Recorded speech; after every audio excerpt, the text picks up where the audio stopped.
Hello, agus FAILTE. Hello and welcome. I'm so glad you're here.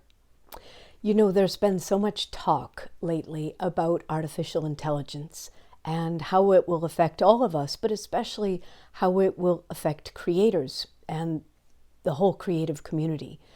And I got thinking, what would the early Irish bards, the early Irish poets, think about AI? So that's what I'd like to speak with you about today.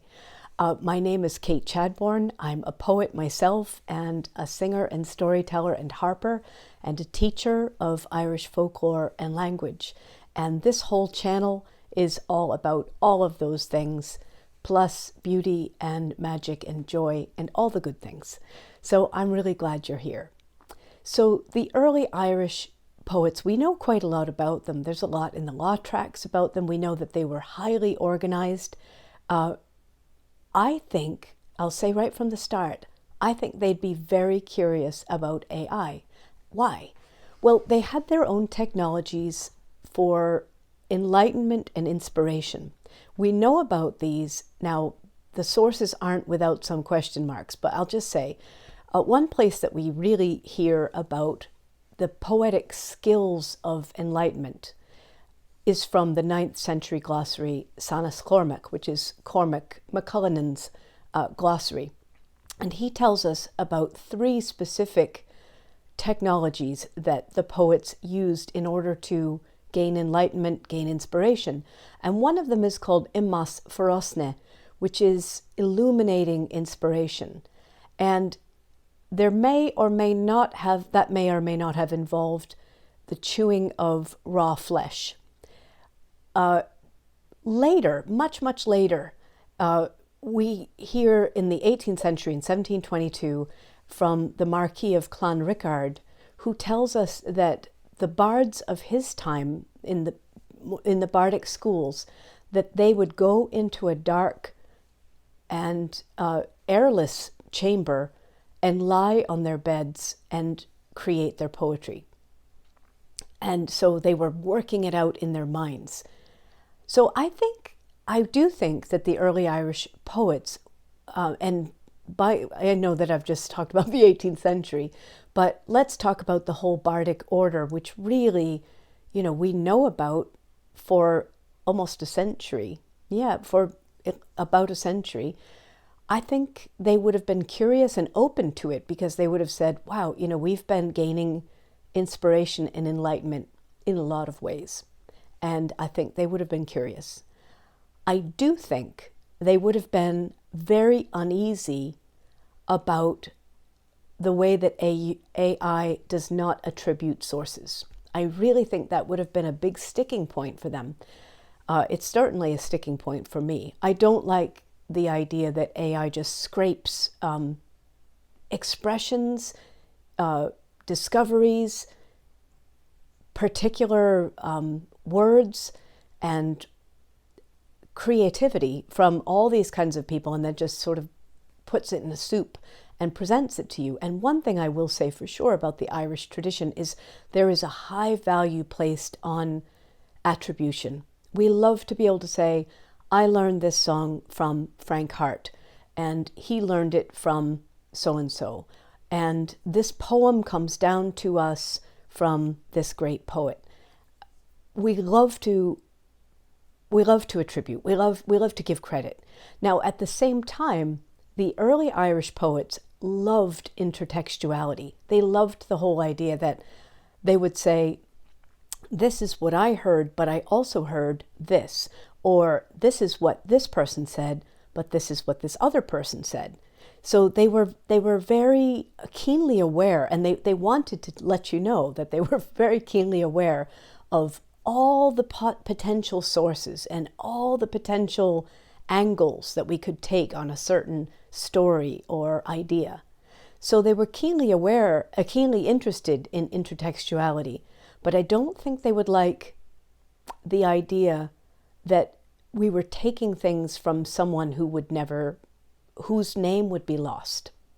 Because that idea about the name persisting is so important, and that idea that an actual human being created this is so important. We want to remember as much as possible. I mean, there are folk poems from the 18th century that still have names attached to them. And why? Because people decided not just to remember the poem, but to remember the name. So I think that might cause them some uneasiness. Now, I think the other thing that they would wonder about, or that they would say, if you were producing an entire poem using AI, I don't think that they would like that, because as I've told you, if you had a chance to watch one of my earlier videos, they set a great store on the ability to demonstrate your skill. And for instance, as I mentioned, the highest grade of fili, of poet, was required to know 350 tales. The lowest grade, the folklore, was required to know only 30. But imagine 30 tales that you're carrying around in your head. And you were meant to be able to demonstrate on the spot, to carry within you a repertoire. So I think that is a very different thing. And especially if you've lain on your cot in the dark composing, and then you come out into the light, and it's taken you days, maybe at least hours, to compose this poem that you now can say out loud. That is a different attitude toward creativity, I think, than the idea of just quickly, plugging in, write me an essay on, I don't know, the history of Ireland. I've seen one like that, and it's not fantastic. So there's an attitude, and I think I must say here too, that part of the attitude of this is the difference between orality and literacy. Now, orality placed that store on being a poet, right? The idea was that you would be a person with a repertoire, that you would be a person who could demonstrate skill on the spot in person.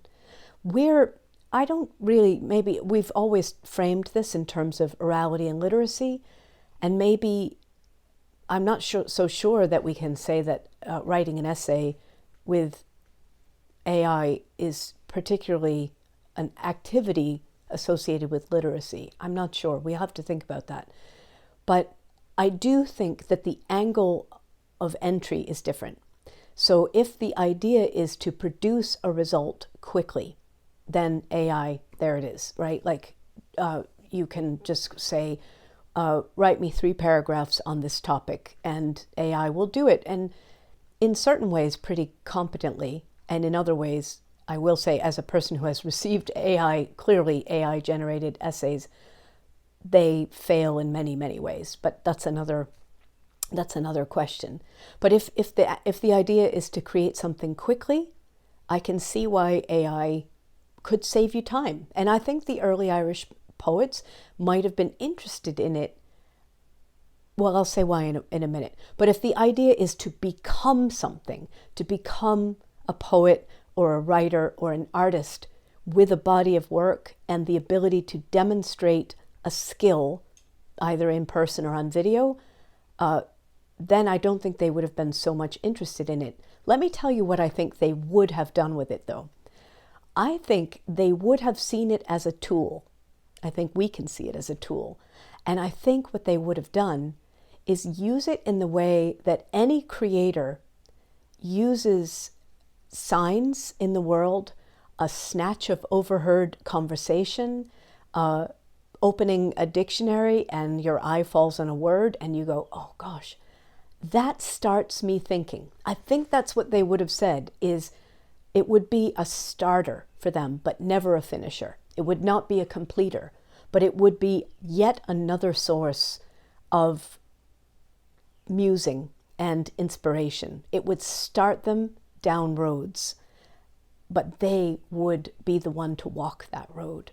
They wouldn't just say, produce this for me, produce a praise poem for my king, just make it a standard praise poem, because then they wouldn't have been paid. because so much was wrapped up in their status as a poet. We can talk more about this, but I'll just say the poet's status was neveth, which means sort of holy or sacred, where most ordinary people's status was not that. Also, the very highest level of poet had an honor price equal to that of the king of the Tua, which is the sort of the local area, the Ri Tuahi. So this was a really important person, and his importance lay in his extensive training, his ability to produce, and his ability to carry enormous amounts of tradition and lore and stories and expression in his mind at all times. So that being, but nevertheless, I think they would have played with it, and who knows what they would have done with it. So that's what I think. I think there's so much for all of us to think about here. I think let's use it as a tool like a dictionary or a thesaurus, or, a song, a snatch of a song on the radio. The way that we use anything that sets us going, but is not a replacement for human imagination and human creativity and ingenuity. That's, I think, where we can use this powerfully, and where the early Irish poets have something to teach us. So I hope you enjoyed that. Thank you as ever. If you did, please subscribe. I'd be so grateful. I'd love to watch this channel grow. Your likes appreciated. And I'd love to ask you, so a comment. What do you think? How are you using AI in a way that still allows you to feel like you're in the creative driver's seat? Or if you're not using it, why? Or what would you like to be able to use it? I'd just love to hear. I'm really at the beginning of my own journey with this. As I say, I've received some pretty dreadful essays in my Harvard teaching, and they're not that impressive. However, I've had a few times of using AI as a sort of coach, and I've found that quite useful. So I'm just open and exploring, which is, I think, what the early Irish poets would do. So thank you as ever for watching, and I'll see you next week. Have a great week. Slán na nish.